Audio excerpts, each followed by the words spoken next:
জাদুটোনা কিভাবে নষ্ট করবেন? অনেক সময় আমাদেরকে ব্ল্যাক ম্যাজিক করা হয়, জাদুটোনা করা হয়।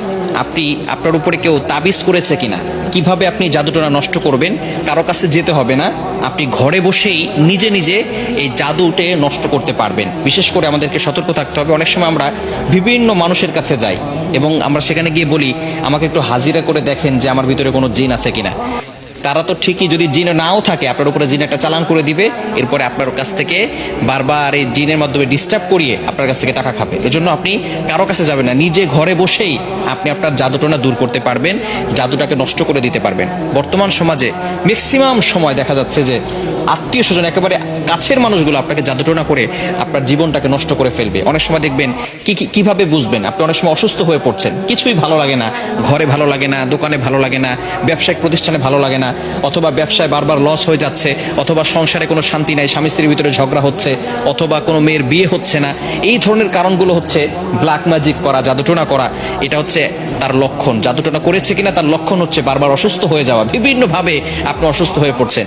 মেয়েটার বিয়ে হচ্ছে না, বারবার পাত্র আসে, দেখে সবকিছু ঠিকঠাক থাকে, যেদিন বিয়ে ডেট দিবে তার কিছুদিন আগে বলে বিয়ে করবো না। এরকম অনেকে হয়, অনেকে আমাদের কাছে ফোন দিয়ে বলে।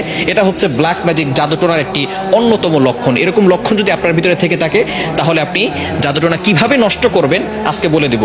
আপনারা খুব সুন্দর করে প্র্যাকটিক্যালি দেখাবো ইনশাল্লাহ।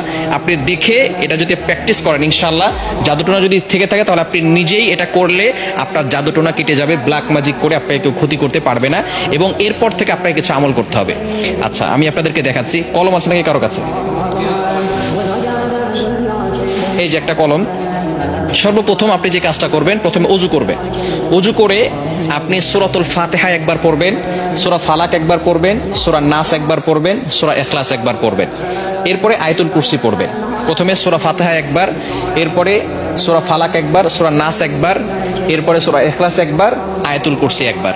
এটা পড়ার পরে এরপর আপনি একটা চেয়ারে বসবেন।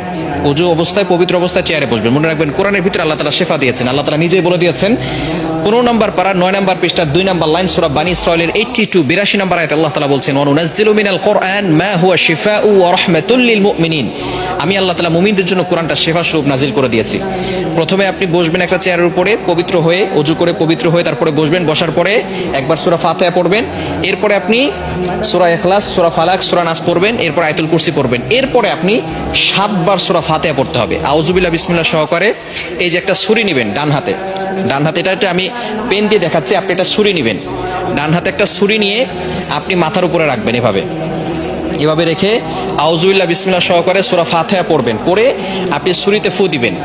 ছুরিতে ফু দেওয়ার পরে এরপরে ছুরিটা শরীরের সাথে টাচ করবেন না। টাচ না করে আপনি একেবারে সোজা কপাল থেকে নাক বরাবর, বুক বরাবর 2 পায়ের মাঝখানে রাখবেন। আপনি বসে আছেন, বসে থাকার পরে আপনি একটা ছুরি হাতে নেবেন। প্রথমে পবিত্র হলেন, সূরা ফাতিহা পড়লেন, ইখলাস পড়লেন, ফালাক পড়লেন, নাস পড়লেন, আয়াতুল কুরসি পড়লেন।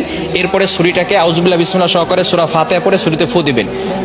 ফু দিয়ে এরপরে ছুরিটা এভাবে নেবেন, সোজা, টাচ করবেন না, শরীরের সাথে টাচ না করে সোজা আপনি নিজে 2 পায়ের মাঝখানে রাখবেন। বুঝা গেছে?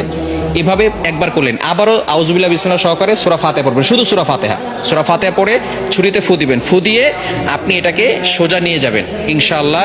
এভাবে 7 বার করলে যদি কেউ আপনাকে ব্ল্যাক ম্যাজিক করে, জাদুটোনা করে, সেহের করে, তাহলে আপনার সেটা কেটে যাবে, আর কোনো সমস্যা হবে না। এরপর থেকে আপনাকে যাতে করে আর কেউ জাদু করতে না পারে, মাস্ট বি আপনাকে 5 ওয়াক্ত নামাজ পড়তে হবে।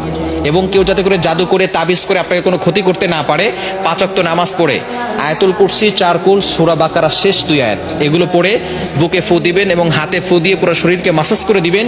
ইনশাআল্লাহ আপনার শরীর বন্ধ থাকবে, এবং রাতের বেলা ঘুমানোর সময় ওযু করে ঘুমাবেন, এই আমল করে শরীর বন্ধ করে ঘুমাবেন। ইনশাআল্লাহ দুনিয়ার কোনো শক্তি আপনাকে কোনো ক্ষতি করতে পারবে না। আল্লাহ তাআলা আপনাকে প্রটেক্ট করবেন, আল্লাহ তাআলা আপনাকে হেফাজত করবেন। দুনিয়ার দুষ্ট জিন বলেন, মানুষ শয়তান বলেন, জিন শয়তান বলেন, সকল ধরনের দুষ্টমি থেকে এবং দুষ্ট জিন থেকে আল্লাহ তাআলা আপনাকে হেফাজত করবেন। আল্লাহ তাআলা আমাদের সকলকে এটা সুন্দরভাবে বুঝে আমল করার তৌফিক দান করেন।